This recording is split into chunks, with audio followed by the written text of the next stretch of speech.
में तो आज हम कवर करेंगे एमसीयू की फर्स्ट मूवी आयरन मैन को। तो चलिए शुरू करते हैं। तो कहानी की शुरुआत होती है अफगानिस्तान की एक जगह से जहां पर यूएस आर्मी होती है और वो इंतजार कर रही होती है एक आर्म्स डीलर का। और फिर एंट्री होती है टोनी स्टार्क की। टोनी स्टार्क एक जीनियस और रिच बंदा है और वो यूएस आर्मी के पास आता है जहां पर एक मिसाइल का टेस्ट होता है जिसका नाम जेरिको होता है। और वो मिसाइल बनाई होती है टोनी स्टार्क ने। और वो मिसाइल ऐसी मिसाइल होती है जो कि किसी भी देश को तबाह कर सकती है। और फिर डील करने के बाद टोनी गाड़ी में बैठकर कुछ सैनिकों के साथ वापस घर जा रहा होता है, लेकिन तभी कुछ आतंकी वहां पर हमला करते हैं और सभी सैनिकों को मार देते हैं। और टोनी अपनी जान बचाने के लिए गाड़ी से बाहर भागता है, लेकिन उसके पास उसी की कंपनी यानी कि स्टार्क कंपनी की मिसाइल आकर गिर जाती है और टोनी उससे बचने की कोशिश करता है, लेकिन वो मिसाइल फट जाती है और टोनी काफी घायल हो जाता है। फिर हमें कहानी में 36 घंटे पहले का सीन दिखाया जाता है और वहां पर टोनी को नॉमिनेट किया जाता है arms dealer of the year के लिए। और टोनी के डैड होवर्ड स्टार्क ने अपने एक दोस्त ओबाडिया स्टेन के साथ अपनी स्टार्क कंपनी शुरू की थी, जहां पर वो आर्म्स डीलिंग और काफी नए नए आविष्कार करते थे जनता की भलाई के लिए। और टोनी के वहां पर मौजूद ना होने पर स्टेन टोनी का अवार्ड ले लेता है और वहां हम जेम्स रोड्स को भी देखते हैं। फिर हम देखते हैं टोनी स्टार्क को और वह एक कसिनो में जुआ खेल रहा होता है और वहां पर जेम्स आकर टोनी को उसका अवार्ड देता है, लेकिन टोनी वो अवार्ड नहीं लेता और कहता है कि मेरे पास इन्हें रखने के लिए कोई जगह नहीं है। फिर वहां पर एक रिपोर्टर क्रिस्टिन एवरहट आती है और टोनी का इंटरव्यू लेने की कोशिश करती है और कहती है कि ये जो आप बिजनेस करते हैं हथियारों का, ये सही नहीं है। तो टोनी कहता है कि एक ना एक दिन ऐसा जरूर आएगा जब वर्ल्ड वॉर छिड़ जाएगी और अगर हमारे पास हथियार ही नहीं होंगे तो हम अपने लोगों की मदद कैसे करेंगे। और ऐसे ही उन दोनों के बीच में और कुछ बातें होती है और टोनी उस रिपोर्टर को अपने साथ अपने घर ले जाता है। और जब टोनी की नींद खुलती है तो उसकी पर्सनल असिस्टेंट पेपर पोट्स वहां पर आती है और बताती है कि सर आज आपकी एक बड़ी डील है अफगानिस्तान में और आपका पर्सनल जेट आपका इंतजार कर रहा है। और जब टोनी प्लेन के पास पहुंचता है तो वहां पर जेम्स भी मौजूद होता है और वो दोनों अफगानिस्तान की डील के लिए निकल जाते हैं। फिर हमें प्रेजेंट टाइम का सीन दिखाया जाता है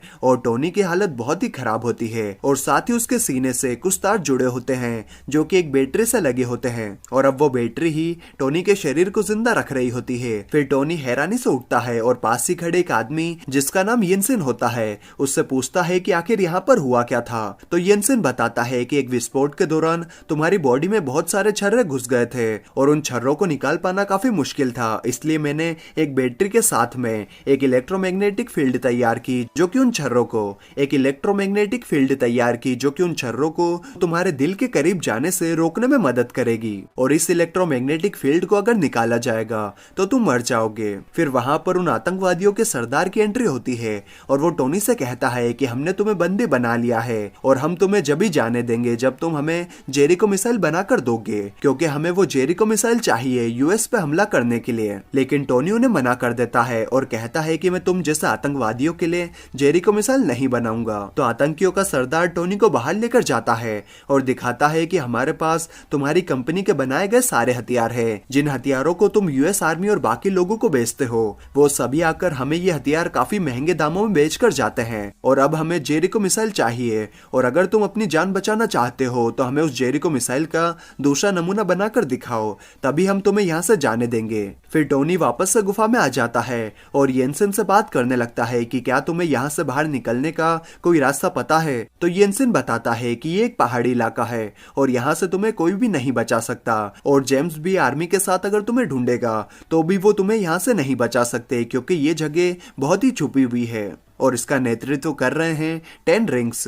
फिर येंसेन और टोनी अपनी अपनी फैमिली के बारे में बात करने लगते हैं और टोनी कहता है कि मुझे जितनी जल्दी हो सके यहाँ से बाहर निकलना है। तो येंसेन टोनी को एक आइडिया देता है कि अगर हम एक ऐसा सूट बना ले जिस पर गोलियों का असर नहीं होता तो उस सूट की मदद से हम यहाँ से बाहर निकल पाएंगे और अपने परिवार से वापस मिल पाएंगे। फिर वो दोनों सूट पर काम करना शुरू कर देते हैं। फिर टोनी वहाँ पर मौजूद सभी मिसाइल्स में से पैलेडियम नाम का एलिमेंट निकालता है जो कि बहुत ही खास होता है है आर्क रिएक्टर को पावर देने के लिए। आर्क रिएक्टर एक ऐसी चीज होती है जो कि किसी भी मशीन को बहुत ही वक्त तक पावर देने का काम करती है। और जो इलेक्ट्रोमैग्नेटिक फील्ड टोनी के सीने में लगी है वो बैटरी से चलती है और वो ज्यादा वक्त तक पावर सप्लाई नहीं कर सकती, इसलिए टोनी आर्क रिएक्टर बनाने में जुट जाता है। और जब टोनी सभी मिसाइल्स को खोलता है तो उनमें से उसे 1.5 ग्राम पैलेडियम मिलता है और टोनी को आर्क रिएक्टर बनाने के लिए 1.6 ग्राम पैलेडियम की जरूरत होती है। तो येनसेन आतंकियों के सरदार के पास जाता है और कहता है कि हमें और भी कुछ सामान की जरूरत है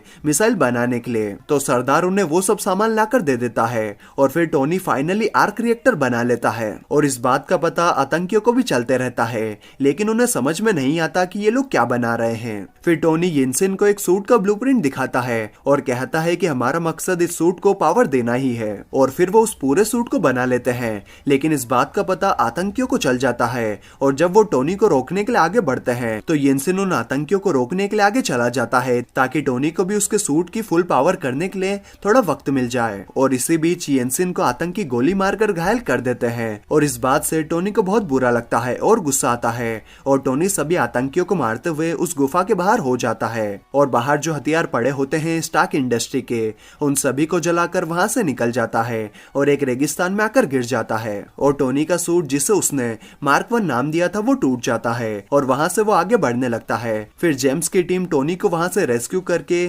कैलिफोर्निया में पहुंचा देती है। और मालिबू पहुंचते ही टोनी अपने बॉडीगार्ड हैप्पी होगन से कहता है कि फटाफट एक प्रेस कॉन्फ्रेंस बुलवाओ और हैप्पी प्रेस कॉन्फ्रेंस अरेंज करवा देता है। और जब टोनी वहां पर आता है तो स्टेन उसका स्वागत करता है और फिर मीडिया वाले टोनी से अफगानिस्तान में क्या हुआ ये पूछने लगते हैं। और टोनी बताता है कि अफगानिस्तान में आतंकियों ने उस पर हमला किया था और वो भी उसी की कंपनी के बनाए हुए हथियारों से। और टोनी स्टार्क सभी को प्रेस कॉन्फ्रेंस में बोलता है कि अब मैं अपनी इंडस्ट्री में जो भी आर्म्स डीलिंग के काम होते हैं उन्हें बंद करने वाला हूँ। अब स्टार्क कंपनी में कोई भी हथियार नहीं बनाए जाएंगे। और ये बात सुनकर स्टेन वहां पर बीच में आ जाता है और कहता है कि अफगानिस्तान में अटैक की वजह से टोनी थोड़ा शॉक में है और ऐसी बातें कर रहा है, मैं टोनी के साथ बात करके आपको बताऊंगा। और फिर स्टेन पूछता है कि अफगानिस्तान में क्या हुआ था और तुम वहां से बचकर कैसे निकले। तो टोनी कहता है कि मुझ पर आतंकियों ने हमला किया था और मुझे कैद करके जेरी को मिसाइल बनाने के लिए बोला था, लेकिन मैं वहां से आयरन सूट बनाकर भाग निकला और उस सूट को एनर्जी देने के लिए मैंने एक आर्क रिएक्टर भी बनाया। फिर टोनी स्टेन को अपना आर्क रिएक्टर दिखाता है और स्टेन कहता है कि ये तो बहुत ही शानदार खोज है, हमें इससे पूरी दुनिया के सामने लेकर आना चाहिए। लेकिन टोनी ऐसा करने से मना कर देता है और वहां से चला जाता है। और क्योंकि टोनी एक जीनियस और रिच आदमी है तो वो अपने आर्क रिएक्टर को इम्प्रूव करता है और एक नया आर्क रिएक्टर बनाता है। और नए आर्क रिएक्टर को अपनी बॉडी में फिट करने के लिए वो पेपर पोर्ट्स को बुलाता है और पेपर पोर्ट्स टोनी की बॉडी से पुराने आर्क रिएक्टर को निकाल कर नया आर्क रिएक्टर डाल देती है। फिर हम देखते हैं कि आतंकियों को रेगिस्तान में टोनी का बनाया हुआ मार्क 1 सूट मिल जाता है और वो उसके सभी टुकड़े जमा कर लेते हैं। फिर हम देखते हैं कि टोनी अपनी लैब में एक नए सूट पर काम करना शुरू कर देता है जिसे वो नाम देता है मार्क 2। और फिर हम देखते हैं कि टोनी मार्क 2 सूट को तैयार कर लेता है और सूट की जांच करने के लिए टोनी अपने घर से आसमान में निकल जाता है। और क्योंकि टोनी को मार्क 2 सूट की कैपेसिटी का पता लगाना होता है तो टोनी अपने एआई जिसका नाम जार्विस होता है उससे कहता है कि सूट में फुल पावर जनरेट कर दो, मुझे जितना ऊंचा हो सके उतनी ऊंचाई पर जाना है। और जब टोनी आसमान में 81,000 फीट की ऊंचाई पर पहुंच जाता है तो उसके सूट पर बर्फ जम जाती है और उसका सूट बंद हो जाता है जिसकी वजह से टोनी जमीन की तरफ गिरने लगता है। लेकिन फिर टोनी सूट पर से पूरी बर्फ हटाता है और सूट फिर से स्टार्ट हो जाता है। और फिर टोनी मार्क 2 की टेस्टिंग करके अपने घर आ जाता है। और जब वो अपने घर में आता है तो वो देखता है कि पेपर पोर्ट्स ने टोनी की बॉडी से जो पहला आर्क रिएक्टर निकाला था, पेपर पोर्ट्स उसे डेकोरेट करके और उस पर ये लिखकर एक गिफ्ट की तरह भेज देती है कि ये सबूत है कि टोनी स्टार्क के पास भी दिल है। और टोनी को ये गिफ्ट देखकर काफी खुशी होती है। और अब क्योंकि टोनी को पता चल जाता है कि जब मार्क 2 सूट ज्यादा ऊंचाई पर जाता है तो उस पर बर्फ जम जाती है और इसके लिए उसे सूट की मेटेलिक डिजाइन में कुछ चेंजेस करने पड़ते हैं। और टोनी सूट के अंदर टाइटेनियम और गोल्ड का यूज करता है ताकि जब ये सूट ज्यादा ऊंचाई पर भी जाए तो उस पर बर्फ ना जमे। और टीवी में ये न्यूज आ रही होती है कि स्टेन एक शानदार पार्टी दे रहा होता है और उस पार्टी में उसने टोनी को इन्वाइट नहीं किया होता। और जब टोनी को इस बात का पता चलता है तो उस पार्टी में चला जाता है और वहाँ पर उसे पेपर पोर्ट्स भी मिलती है और वो दोनों एक साथ कुछ वक्त बिताते हैं। और फिर वहाँ पर क्रिस्टिन आ जाती है और टोनी को बताती है कि जिस जेरिको मिसाइल को तुमने अफगानिस्तान के अंदर बेचा था, अब वैसे ही बहुत सारी मिसाइल्स अफगानिस्तान के गुलमीरा गांव में देखी गई है। और इस बात से टोनी को बहुत गुस्सा आता है और वो समझ जाता है कि अगर मैंने गुलमीरा के अंदर जेरिको मिसाइल को नहीं बेचा तो किसने बेचा होगा। और उसका सीधा शक जाता है स्टेन पर और टोनी स्टेन से जाकर पूछता है कि तुमने वो जेरिको मिसाइल उन अफगानिस्तान के आतंकियों को क्यों बेची। तो स्टेन कहता है कि ये बिजनेस है और मैं बिजनेस के लिए किसी भी हद तक जा सकता हूँ। और टोनी को ये बात सुनकर बहुत गुस्सा आता है और घर आकर उसे पता चलता है कि अफगानिस्तान के गुलमीरा गांव के अंदर आदमियों को इकट्ठा किया जा रहा है और औरतों और बच्चों को जान से मारा जा रहा है। और इस बात से टोनी को और भी ज्यादा गुस्सा आता है और वो अपने सूट को और भी अपग्रेड करने लगता है वेपन्स के साथ में। और फिर टोनी अपना नया सूट मार्क 3 बना लेता है और फिर वो जाता है अफगानिस्तान के गुलमीरा गांव में और वहां पर पहुंचकर वो सारे आतंकियों की धुलाई कर देता है। और वहां से निकलने के बाद टोनी को पता चलता है कि अभी भी मिसाइल्स उन्हीं के खेमे में है और वो एक मिसाइल उन सभी मिसाइल्स पर छोड़ देता है और सभी मिसाइल्स को तबाह कर देता है। और इस धमाके का पता एडवर्ड एयरफोर्स को चल जाता है अपनी सैटेलाइट की मदद से और वो पता लगाने की कोशिश करते हैं कि आखिर किस प्लेन ने ये धमाका किया है। और उन्हें पता चलता है कि एक छोटा सा प्लेन है जो कि उनके इलाके में घुस आया है और वो सभी उस छोटे से प्लेन को ढूंढने की कोशिश करते हैं, लेकिन वो छोटा प्लेन और कोई नहीं बल्कि अपना आयरन मैन टोनी स्टार्क होता है। और टोनी का सूट बहुत ही छोटा होता है तो वो उसे नहीं पकड़ पाते और टोनी अपने दोस्त जेम्स को फोन लगाता है और उसे कहता है कि वो प्लेन और कोई नहीं बल्कि मैं खुद हूँ और तुम अपने दोस्तों को यहाँ से हटाओ ताकि मैं यहाँ से जा सकूं। और जेम्स पायलट से कहता है कि जरूर वो प्लेन किसी दुश्मन के दुश्मन का होगा जिसने अपने दुश्मन को खत्म कर दिया होगा, हमें इस बात की टेंशन लेने की कोई जरूरत नहीं है। और फिर वो प्लेन्स वापस लौट जाते हैं। फिर रिपोर्टर्स अफगानिस्तान में हुए हमले के बारे में जेम्स से पूछते हैं और जेम्स उन्हें बताता है कि दो दुश्मनों के बीच में आपस में लड़ाई हुई थी। और ये न्यूज जब स्टेन को पता चलती है तो उसे ऐसा लगता है जैसे कोई उसका दुश्मन अब उससे लड़ने के लिए तैयार हो। फिर स्टेन जाकर मिलता है टेन रिंग से और पूछता है कि आखिर वो कौन था जिसने ये तबाही मचाई। तो टेन रिंग स्टेन को कहता है कि वो टोनी स्टार्क ही था, उसके पास आयरन मैन का सूट है जिसकी मदद से उसने यहाँ पर ये तबाही मचाई और अब वो तुम्हें भी मारने वाला है। और तुम अगर उससे अपनी जान बचाना चाहते हो तो मेरे पास एक सॉल्यूशन है, मेरे पास टोनी का मार्क 1 सूट है और अगर तुम मुझे अच्छे पैसे दो तो मैं तुम्हें उस सूट की डिजाइन दे सकता हूँ। लेकिन स्टेन टेन रिंग्स को धोखा दे देता है और वहां से पूरे मार्क 1 सूट को उठाकर ले जाता है। और दूसरी तरफ टोनी को पता चल गया होता है कि इन सभी आतंकियों के पीछे स्टेन का हाथ है और टोनी पेपर से स्टेन के कंप्यूटर से कुछ इंपॉर्टेंट इन्फॉर्मेशन निकालने को कहता है क्योंकि अब अगर स्टेन के पास कंपनी की जरूरी जानकारी रही तो वो मुनाफा कमाने के लिए उन्हें आतंकियों को बेचकर पूरी दुनिया को मुश्किल में डाल सकता है। फिर पेपर पहुंच जाती है स्टेन के ऑफिस में और उसके कंप्यूटर को स्टार्ट करके उसमें एक पेन ड्राइव लगा देती है और सारी इन्फॉर्मेशन लेने लगती है। और उसे वहां पर एक फाइल मिलती है जिसमें पता चलता है कि स्टेन ने ही टोनी को मारने के लिए आतंकियों को कहा था। और पेपर ये सारी इन्फॉर्मेशन लेकर वहां से जा ही रही होती है कि तभी वहां पर स्टेन आ जाता है, लेकिन पेपर उसे बातों में उलझाकर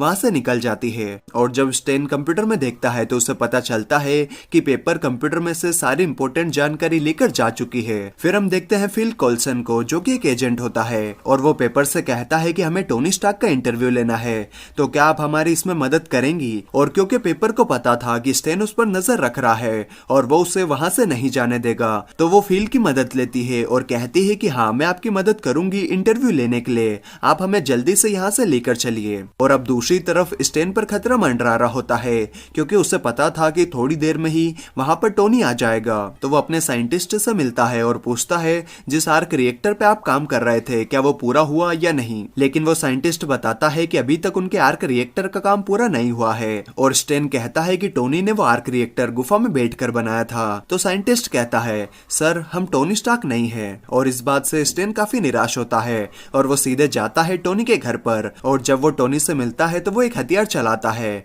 और उसकी वेव की वजह से टोनी 15 मिनट के लिए अपनी सुध-बुध खो देता है। और स्टेन टोनी के सीने से आर्क रिएक्टर निकाल कर ले जाता है और आर्क रिएक्टर को निकालने की वजह से टोनी धीरे धीरे मरने लगता है। लेकिन वो जैसे तैसे अपनी लैब में जाकर वो आर्क रिएक्टर लगा लेता है जो कि पेपर ने उसे सजा कर दिया था। और फिर टोनी अपना सूट पहनकर स्टेन के पास निकल जाता है और दूसरी तरफ स्टेन मार्क 1 सूट की डिजाइन की मदद से एक दूसरा बड़ा सूट बना लेता है जिसको वो नाम देता है आयरन मॉन्गर। और जैसे ही स्टेन आर्क रिएक्टर को सूट में लगाता है तो वो सूट स्टार्ट हो जाता है। और जब आयरन मैन आयरन मोंगर को रोकने के लिए पहुंचता है तो उन दोनों के बीच में हमें बहुत ही जबरदस्त फाइट देखने को मिलती है। वो दोनों आपस में बहुत ही बुरी तरीके से लड़ते हैं और लड़ते लड़ते वो रोड तक आ जाते हैं। और लड़ते लड़ते टोनी को समझ में आ जाता है कि आयरन मोंगर बहुत ही पावरफुल सूट है और वो उसे सीधे तरीके से नहीं हरा पाएगा। उसे हराने के लिए उसे और कुछ करना होगा। फिर टोनी को याद आता है कि ज्यादा ऊंचाई पर जाने से सूट जमने लगता है और टोनी आयरन मोंगर को अपने पीछे पीछे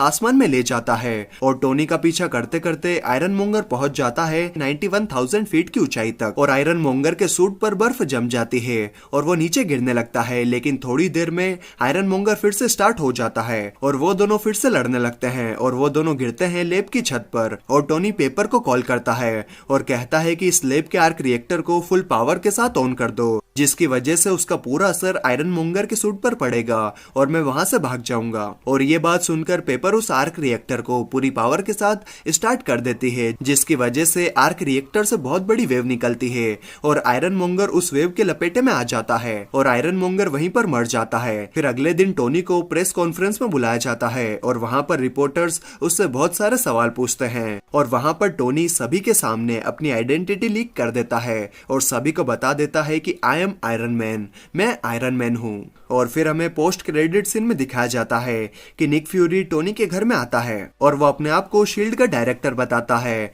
और वो टोनी से कहता है कि मैं तुम्हें एवेंजर्स इनिशिएटिव के लिए अपॉइंट करने के लिए यहाँ पर आया हूँ। और इसी के साथ यहाँ पर ये मूवी खत्म हो जाती है। तो आपको ये मूवी कैसे लगी कमेंट करके जरूर बताएं और अगर वीडियो अच्छी लगी तो यार एक लाइक तो बनता है और यहाँ तक आए हो तो चैनल भी सब्सक्राइब कर ही दो यार, मैं आपके लिए ऐसी वीडियोस लाते रहूंगा। तो चलिए मैं मिलता हूँ आपसे अगले वीडियो में, तब तक के लिए bye bye and take care.